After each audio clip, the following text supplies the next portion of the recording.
All right, I'm live. Hi guys, it's Alan here. Alan Brewer Nielsen, and just I got my little mask here, but it's just me. So, um, and it's about 1:30, and just targeted individual stuff. So, I my mom got a call, so hopefully I don't have to go to court tomorrow for something. And well, it said like from the fire department. So that's what and I got the V2K going, and I can hear him right now. So I kind of, as much as, yeah, um, I always, Dallas was good people. I always lived there my entire life. So when I found out with this program and I came back from the hospital and had to learn to walk again, and had to learn to use my leg again and my hands, I was kind of surprised, but it's been a while, so about 2 to 3 years. And then I went to uh, Ella Free on YouTube for target individuals, and found out what was going on with the V2K. And the thing is, in Dallas, I never got in trouble, so I thought everybody in Dallas was good, and everybody. I thought I had good, nice people. I literally the only enemy I had was my brother, that would borrow money and whatever. Just so, and then I found out about this. I knew I was in pain for 30 years. That I had to constant side pain, but I didn't know about directed energy weapons, or nobody had an answer. They did send me to some specialist, so that was good of them. And I was even thankful for the medication, but I couldn't figure out why I was in pain, or nobody, we just, and then the V2K happened, and I got injured, let's just say more than injured, um, and seriously more than injured. And it was bad, but then it's like you put the things together in V2K and nobody understands. I never heard of it. I never heard of voice to skull, or they're trying, like it's some psychological. But then I went to Ella Free's rally in Portland and realized, oh, this is happening to other people. So anyway, so one of the things I just kind of wrote a not very flattering thing, because I wanted, anger a little bit, but I also wanted to raise awareness so that people would talk about it and it wouldn't happen to other people. If they heard about it, they could, if it happens to them, then they'll at least be aware of it, and it won't send them through a whole. I just wanted to spread awareness about it. And it wasn't meant to be, but I knew the term on the computer, the term dumbass was applied to me. And so after that, and falling out the window and learning how to walk again, and then putting two and two together, and people giving me weird reactions and doing the phone thing and everything and holding it up, and then it was just strange. But after hearing about the V2K and the sites, and going to Ella Free's rally in Portland, and watching Myron May's YouTube, and anyway, and then constantly having V2K, um, I still try to be respectful. I still do. Like if I go to, say, I live in Salem now, but if I see people in authority, or, well, anybody, it doesn't matter if they're in authority, or, it doesn't matter. You always try to be respectful to everybody. No flipping people the bird. I think I did it once. Um, one time to a person who was far away, but I kind of thought that wasn't good. I mean, so I did it one time, but that was the only time. I can think things in my mind, you know, but whether that, with the synthetic thing going on, that's between the fusion center and me and God, I guess. um, but anyway, so hopefully, my mom told me today they had called her, and it said, she thought it was like, what's the fire department calling me for? But then she picked up from her work, and I don't have to come in for the thing. The only thing is, it's one of those things. If you don't call, I would listen. I'd be like, yeah, I want to be thankful, just not show. But it's one of those things. If I don't show, then it could be one of those no call, no show, or not showing up again, being disrespectful, or so. I'd rather go there tomorrow, which actually is in some hours from now, and it's about 1:30 in the morning, and Thursday morning, and I'd rather just, in a polite way, just I think I'm taking off the thing today. I was, just not to be, but just say so, so they can say, yep, yep, you're not, you don't have to be here.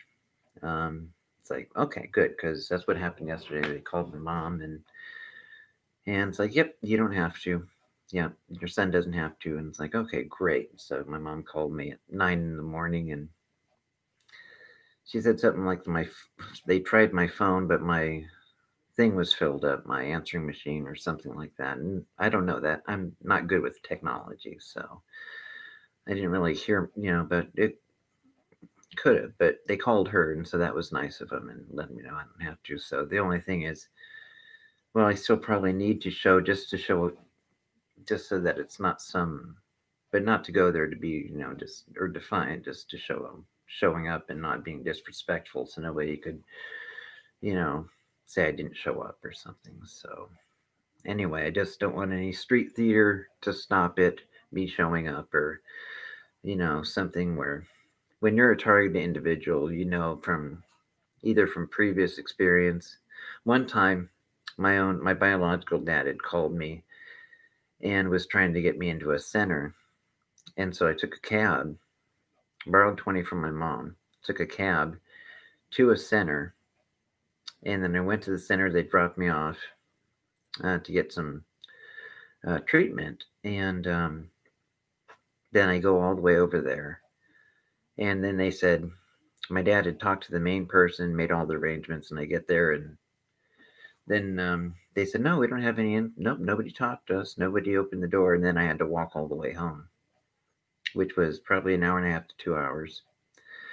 So I hope that's not the case, but I've just kind of been through it before, where because of the TI stuff, they can, well, they're trying to get rid of you totally, not just leave town. I mean, it's and they know I know about it, so it's literally the town I was raised in, and I never got in trouble.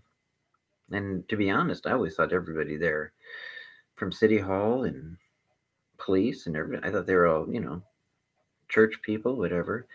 I just never had any enemies except my own brother. Um, but I guess and I just knew I was in pain, and I worked for 30 years almost, from '96 to 2016, about 30 years as a CNA and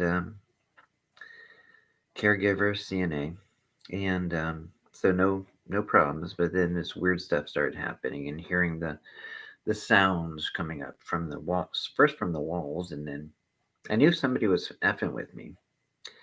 But the first thing you do is you look at yourself. What did I do? Is there anybody that I pissed off? Did I do anything wrong to anybody? And I know me, because I have scrupulosity. Means I'm overly sensitive to make sure I don't offend anybody, don't hurt somebody's feelings, or if I joke around, just you're a little more aware of not, being nice to people, I guess.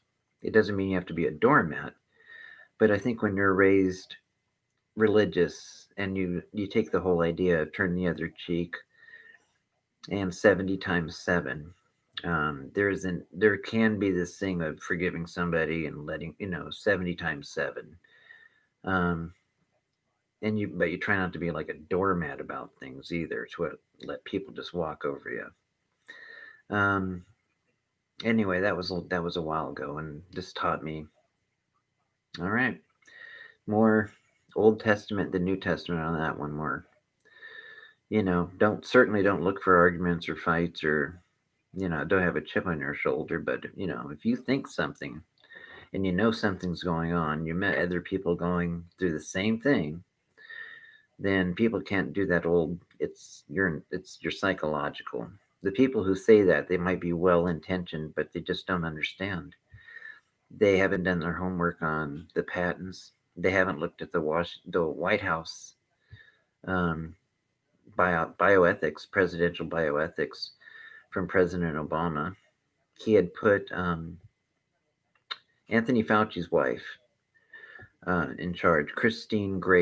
Christine Grady, in charge of the bioethics team with Amy Goodman, the Presidential Bioethics Committee.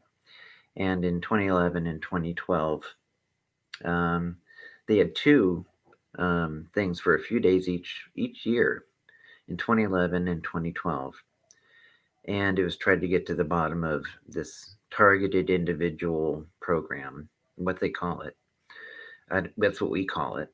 Um, it used to be MK Ultra in '75. Now this is where, why would the government do that? And it's like people used to in the day. Oh, the government wouldn't do that. Why would they do that? What makes you important? We're not. We're not claiming we are. We just know for whatever reason this weird stuff started happening, and no explanation for it. And with V2K constant in mind, some other people who are just as targeted, but they're targeted in different ways. I'm targeted, but in different ways than other people.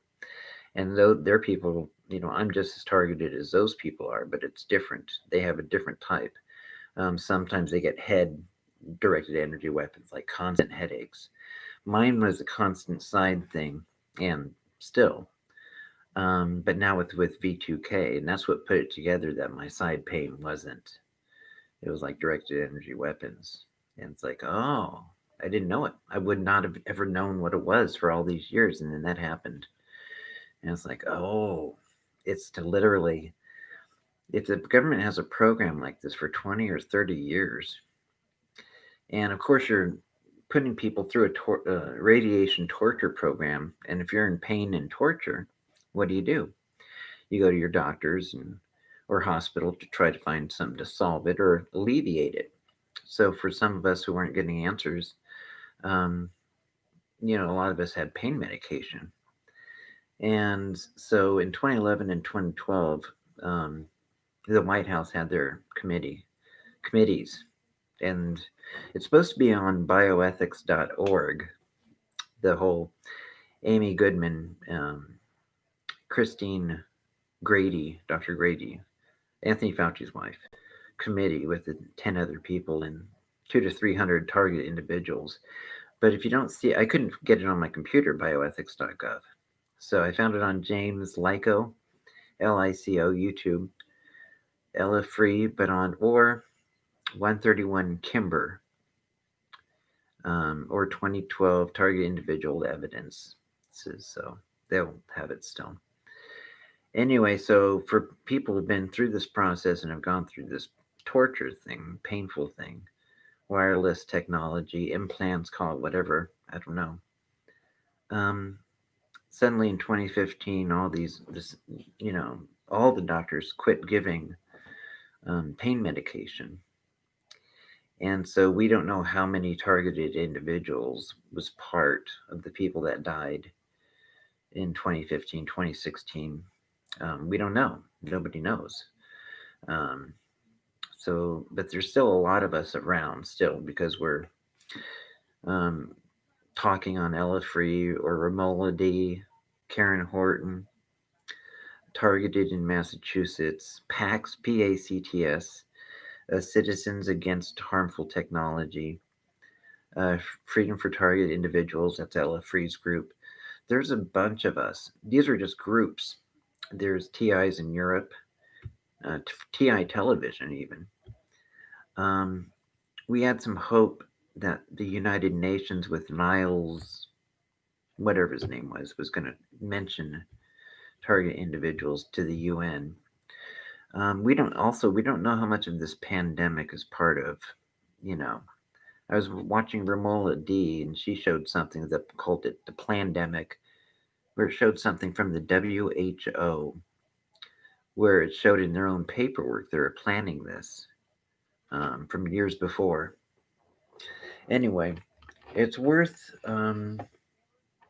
it's worth a good look at. It's worth to see. I'm putting this thing on. Um, it's worth looking at. And so, for psychologists and therapists, I think the election is for Trump or Biden is just a few days away. And I am worried that our departments of government are going to be using this technology a lot because I've seen they're advertising medications for schizophrenia a lot now. And the thing is all V2K is that what they can do. I'm not an expert in the science or technology part, but they've been trying to figure out the brain and brain patterns and try to be able to read thoughts to see what each pattern on an imaging screen can, if they can in essence understand what a person's thinking, feeling, thinking about, and they'll say we're almost there. Well, the thing is they've been there, like in times past, decades past. The government gets there before everybody else, and they keep it for themselves, and then they figure out how they can use this technology for good or for bad, and then they'll give it to other people or keep it to themselves. Like this technology TI program, it's in India, Mexico, a lot in Canada, and you wouldn't think Canada would, but they're. uh, I was like Canadians were nice, smiling, you know. But they have it up there too, so that makes you wonder how nice they are if they can be part of a torture suicide program or the skit stuff. And I think with this election happening and with all this um, strife, I live near Portland, about an hour away in Salem, and where all this police stuff versus liberal cities, and all this stuff is mainly done in liberal cities, most of it. And anyway, I won't go into that. That's another thing. I was always taught to respect police, and I always have, and I know that the majority of police in City Hall, when they went to their job, they didn't expect this. They didn't expect to be part of a program. Um, Even the police that they didn't know probably weren't even told all that they were getting into, um, or the mayors. So to my mind, I'll cuss a little bit, quite a bit, but I also know that when they get hired, that they didn't plan on this, or at least I hope not. But TIs were shocked, and it's kind of like when this does come out. I mean, there's enough crap right now about what the FBI has done to other people in government, what the FBI has done as far as scandals. But for it to be part of this torture technology to its own citizens, as far as does it happen? Well, Bill Clinton, you can look this up. You can look this up. Bill Clinton in 1995 admitted um, that the United States government did do this to its own people, tested the effects of radiation, and they admitted it. So any of these people say no, the government wouldn't do it, or it's like no, he admitted it. It's like in the years past, the government has done this to thousands of people, hundreds of different hospitals, and that means hospitals, thousands of patients, hundreds of doctors doing this to thousands of patients. And so he finally came out and just said, it's online, Bill Clinton apologizing for torture. He apologized and said the United States should never do this again and should be financially helping people who've been through this. And Obama went and apologized to Guatemalans too. Anyway, so it makes you think, okay, they admitted they did it and apologized, like as if they're not going to do it again. So, whew, good. The only thing is, when you're a TI and you found out there's other people going through the exact same thing, in 2011, there was so much pressure on President Obama and the White House that they formed another church meeting. In essence, that's the name of the first MK Ultra meeting in 75 or 76. And it gave a room days for targeted individuals to talk about what they're going through. So the same symptoms, B2K, electronic shocks, jolts, directed energy, just pulsating pain, and it's like different types and things, and even in the heels of your feet. I don't know how if that what all is, and you know, but they can't say it's all psychosomatic now because they admitted they did it in the past. And the thing is, how's the United States going to come back from this one? How when they admitted they did it, they're sorry, but now how's the U.S. going to come back um, using our normal governments and city halls, and especially in this crazy time we're in now in 2020. So hopefully, I don't know if they're. And one thing, let's as targeted individuals, I hope we don't get caught up in QAnon. There was once a person about talking about targeted individuals, talking almost like they had a QAnon theme about it, like somebody's involved. It's going to expose all this stuff and high up. And let's not hang our stuff on that stuff, okay? Let's not confuse the two. These are two different things. But let's hope as TIs that we can bring awareness to it, and hopefully, whether it's Trump or whether it's Biden or Bernie Sanders or somebody else, we don't know.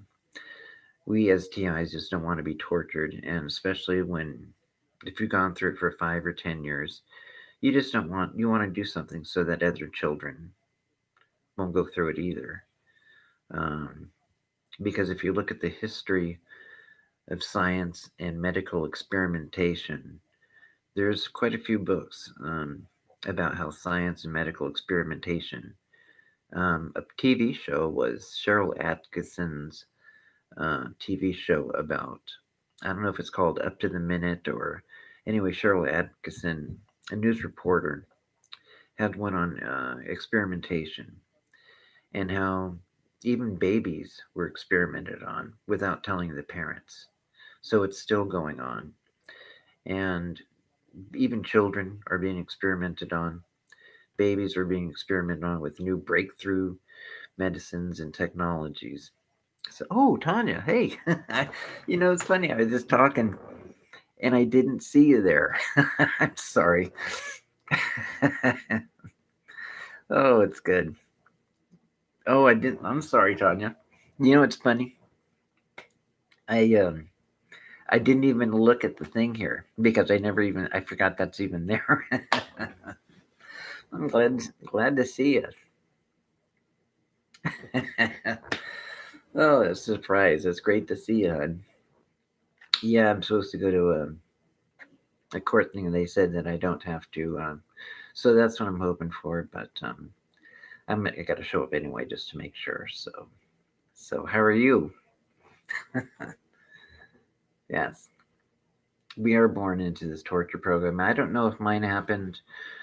Um, like I said, like when I was 13, I broke my arm, separated my shoulder in football, and I was just looking at Kyle's program from I guess yesterday, and I didn't see it. So, and I used to watch him, and of course Wayne. It used to be the two guys, Wayne and I forget the other guy's name right now, but it's good to see Wayne doing his, and Kyle, and Vulcan Wolverine, and Ella Free, of course.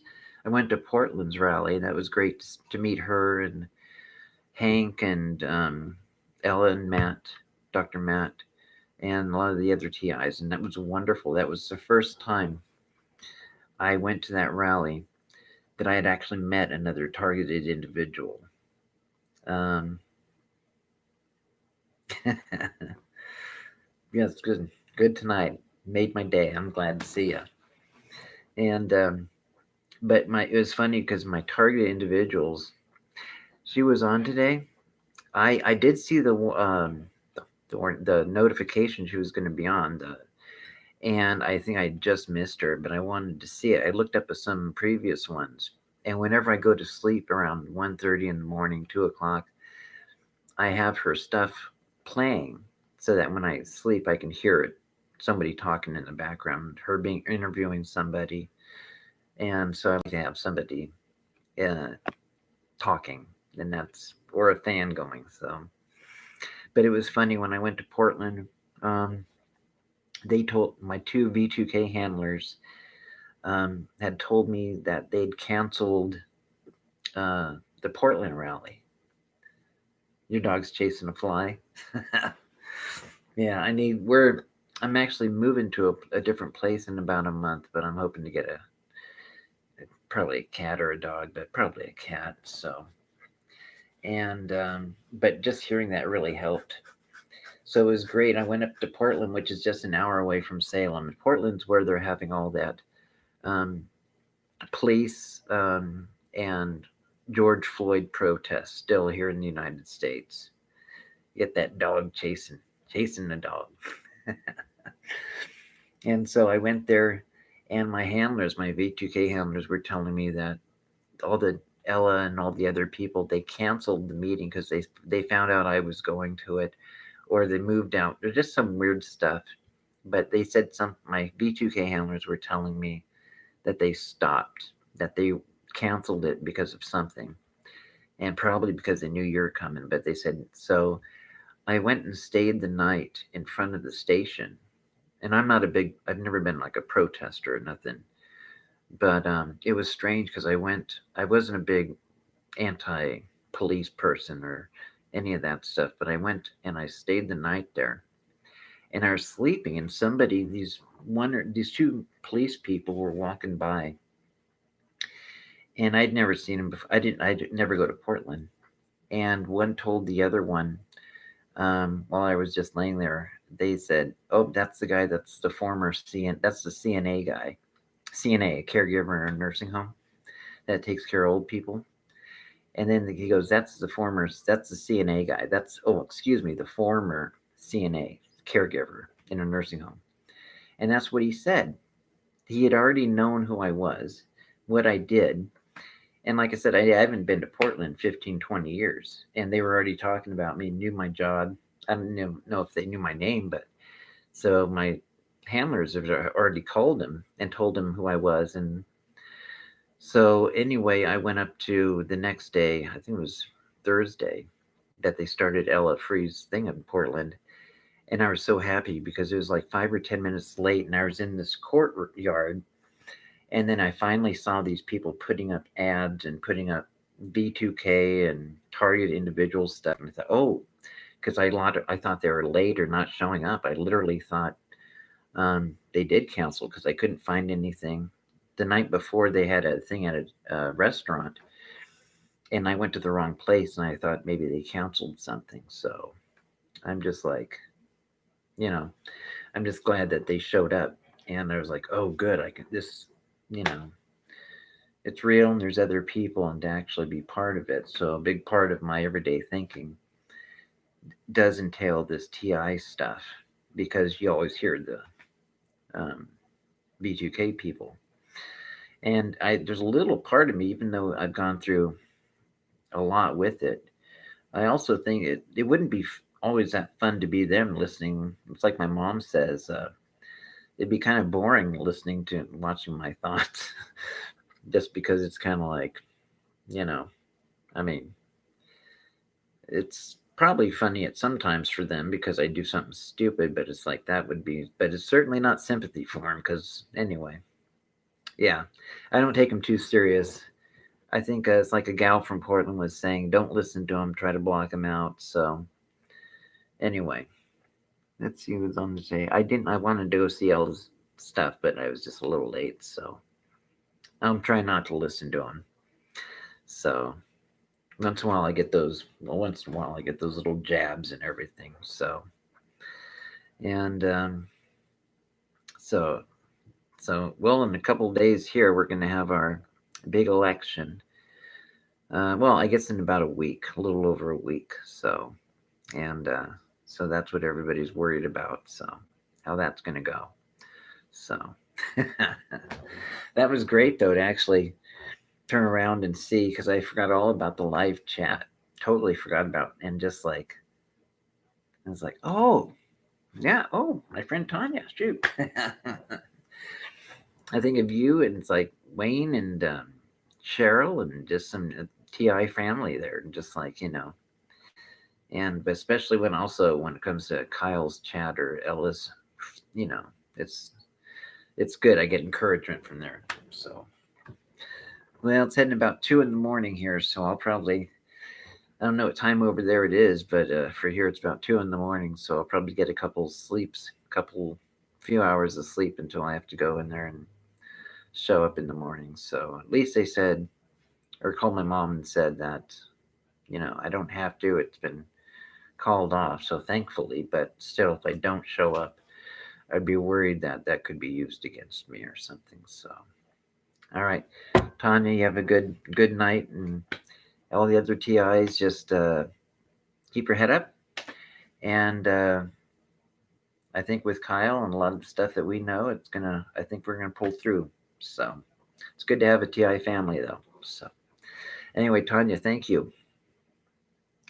Yeah, I watched. Alan, did you watch Kyle? It was great yesterday. I watched just a little bit right before this, probably the last 15, 20 minutes of it. And that was that was about it. It's probably about 1 o'clock in the morning when I turned it on. So I just kind of played that part. So I'll probably go out and get my nighttime coffee and cigarette and then probably take a little bit of sleep before I have to go to that tomorrow. So so all right, Tanya, you have a good night, and if they're on, I'll probably talk to you tomorrow or the next day, okay? Okay. Night. Night, guys. Night, Tanya.